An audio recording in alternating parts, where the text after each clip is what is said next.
Indonesia, bagaimana kabarnya hari ini? Semoga selalu dalam keadaan yang sehat, bugar, dan gembira. Karena hari ini berjumpa kembali bersama dengan Kak Nina di YouTube channel kesayangan kalian, Gerakan Suka Baca. Di segmen Literasi Bahasa. Kali ini kita mau belajar apa sih? Kali ini kita akan belajar tentang tanda baca. Wah, tanda baca tuh ada apa aja? Ada yang sudah tahu belum? Kalau sudah tahu, yuk langsung aja tuliskan di kolom komentar seperti biasa. Dan kemudian Kanina ingin ajak kalian menonton video ini sampai akhir karena nanti Kanina punya challenge menarik untuk kalian. Oke? Sekarang kita mulai belajarnya. Tanda baca itu apa sih Kak Nina? Ya, tanda baca adalah simbol yang gak ada hubungannya sama suara, kata, atau frasa dalam suatu bahasa. Tanda baca itu sendiri berperan menunjukkan sebuah struktur tulisan, intonasi, dan jeda pada saat pembacaan. Misalnya, kalian menonton berita. Kalian suka lihat kan pembawa beritanya itu biasanya ada jedanya. Jadi dia nggak langsung ngomong terus-menerus. Kenapa? Karena dipisahkan dengan tanda koma dan diakhiri dengan tanda titik. Jadi tidak monoton. Pembawaannya menjadi lebih menarik karena ada tanda baca, tidak flat begitu saja. Dan tanda baca yang kali ini kita akan bahas adalah tanda titik. Nah, adik-adik pasti sering kan menggunakan tanda titik. Tapi sebenarnya tahu nggak sih tugasnya tanda titik ini apa sih gitu kalau dalam penulisan? Nah, kan ini akan membahas satu persatu. Yang pertama, sebagai penanda akhir kalimat. Contohnya, ayah baru saja berangkat ke Yogyakarta. Titik.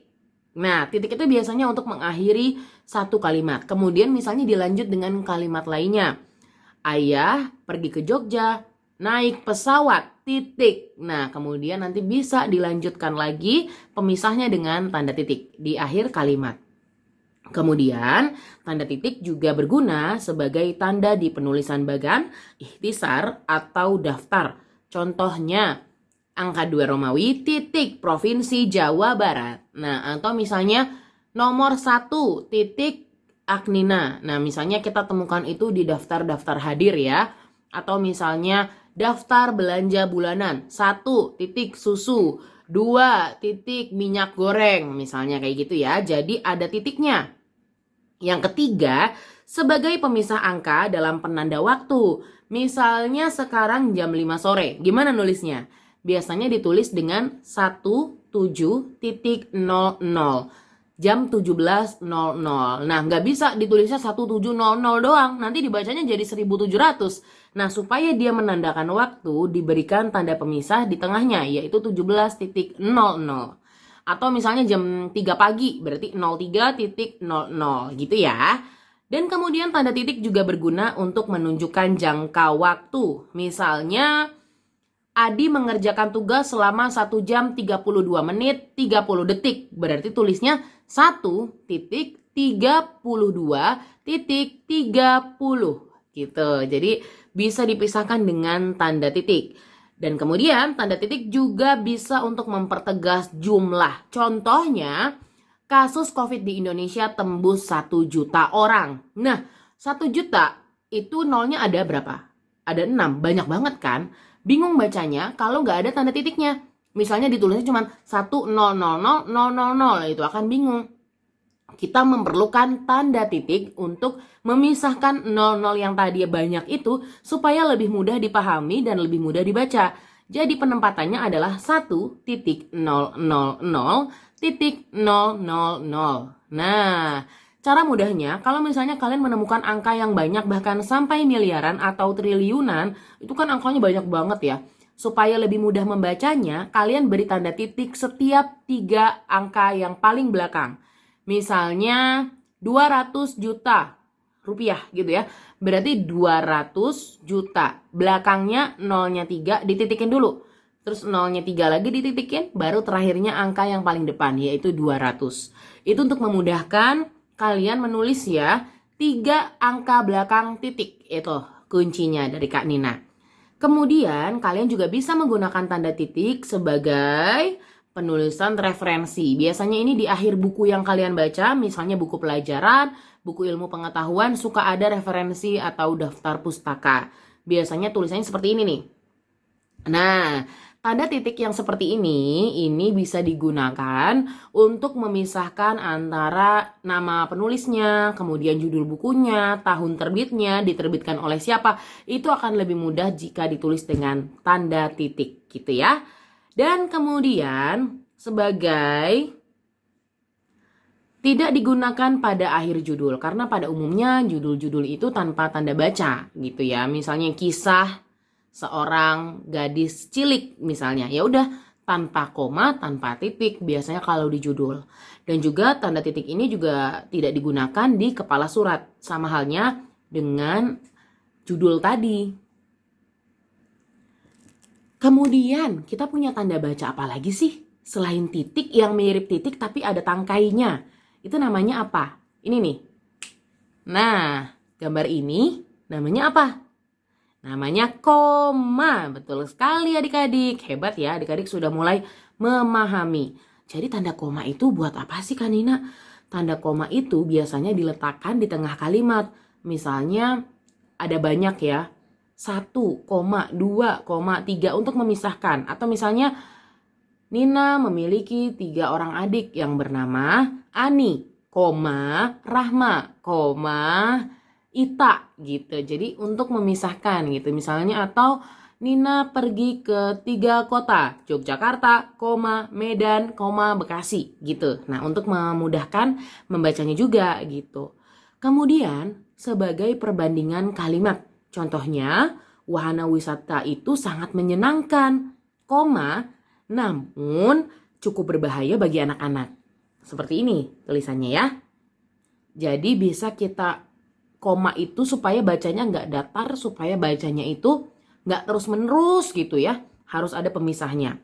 Kemudian bisa juga digunakan untuk memisahkan anak kalimat dari induk kalimat. Misalnya, jika tempatnya terlalu sempit, kita tidak akan gunakan tempat itu. Misalnya lagi, jika hujan tiba, aku tidak jadi pergi. Nah, gitu. Jadi nggak jika hujan tiba aku tidak jadi pergi gitu. Nah, tapi kan lebih enak kalau ada jedanya atau dengan koma. Kemudian sebagai pemisah partikel, contohnya, wah, ternyata pemandangan di sini tak kalah indahnya. Gitu ya. Misalnya, loh, aku kan pergi duluan gitu misalnya ya. Jadi ada komanya tuh lebih enak untuk dibaca. Kemudian juga sebagai kata penghubung antar kalimat, contohnya, oleh karena itu, kita harus rajin belajar. Gitu ya.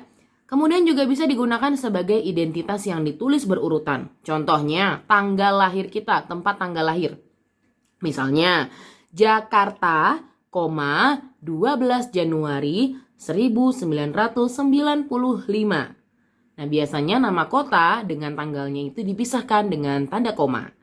Kemudian juga bisa digunakan untuk memisahkan petikan langsung, catatan kaki yang biasanya ada di akhir kalimat, paragraf-paragraf banyak. Biasanya paragrafnya itu misalnya ada angka 1 kecil. Nah, nanti di catatan kaki itu biasanya di paling bawah ada tulisannya 1 yang menjelaskan referensi dari angka 1 yang di atas. Kemudian juga untuk penulisan daftar pustaka yang tadi ada komanya juga.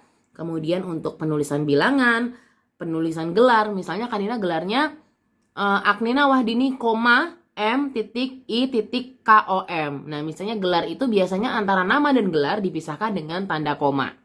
Misalnya Kartiningsih, S.PD. Nah, biasanya gitu. Atau guru-guru kalian, coba kalian perhatikan. Nama-nama guru kalian pasti dipisahkan dengan koma sebelum masuk ke gelarnya. Gelar itu yang tadi ya, SPSI, MIKOM, SIKOM, nah itu adalah gelar. Kemudian sebagai kalimat bertingkat dan juga untuk menghindari salah baca dan tidak digunakan untuk pemisahan petikan langsung. Gitu ya teman-teman semuanya, sudah semakin paham, sudah semakin mengerti? Oke, kalau sudah paham kita akan lanjut lagi untuk mengenali kapan kita menggunakan huruf besar dan juga huruf kecil. Oke, jadi menurut KBBI atau Kamus Besar Bahasa Indonesia, huruf kapital atau huruf besar adalah huruf yang berukuran dan berbentuk khusus. lebih besar daripada huruf yang lainnya. Penggunaan huruf kapital itu biasanya di huruf pertama dimulai dari awal kalimat.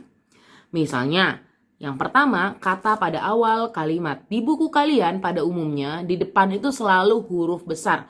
Huruf besarnya seperti apa? Seperti ini. Nah, kemarin kita sudah belajar tentang huruf besar dan huruf kecil. Saatnya untuk mengaplikasikannya. Kemudian juga bisa digunakan untuk petikan langsung dalam ungkapan yang berhubungan dengan nama Tuhan dalam kitab suci. Misalnya kita menuliskan nama Allah Subhanahu wa Ta'ala. Allah, A-nya itu hurufnya besar. Gitu ya. Tuhan, T-nya besar. Seperti itu ya.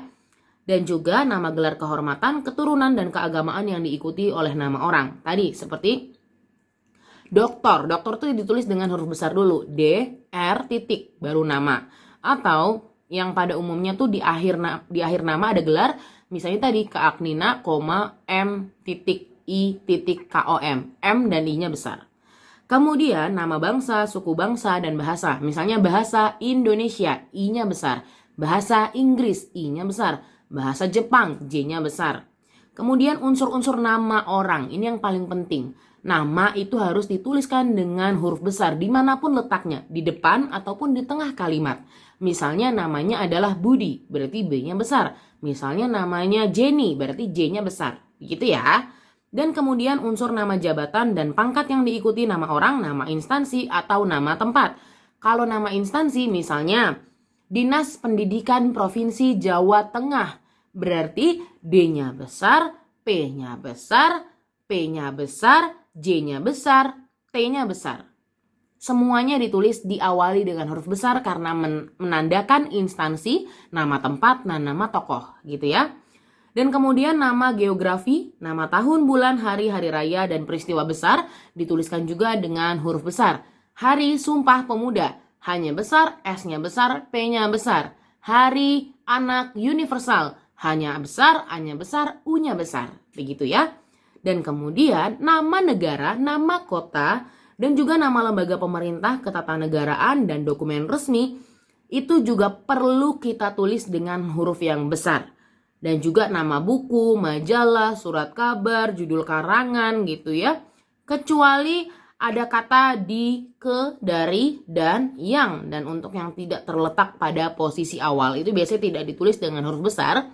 Tapi untuk huruf besar itu dituliskan nama judulnya itu biasanya semuanya huruf kapital.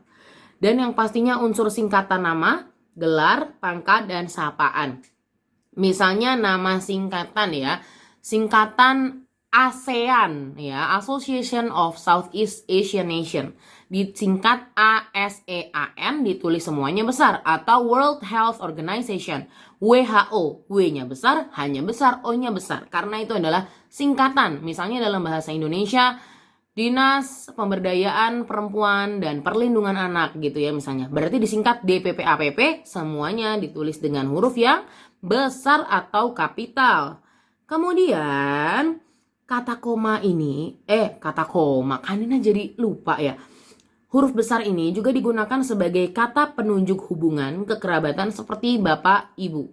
Nah itu juga bisa kita besarkan juga ya hurufnya. Dan juga kata ganti Anda, kamu, Anda gitu biasanya ditulis juga dengan huruf besar. Kemudian Kanina punya kuis untuk kalian. Ini adalah akhir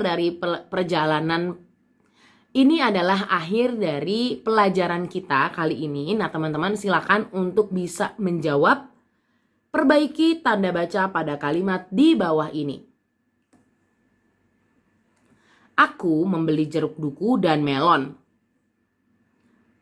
Wah Andi, kau mengagetkanku. Karena sedih adik menangis di kamarnya.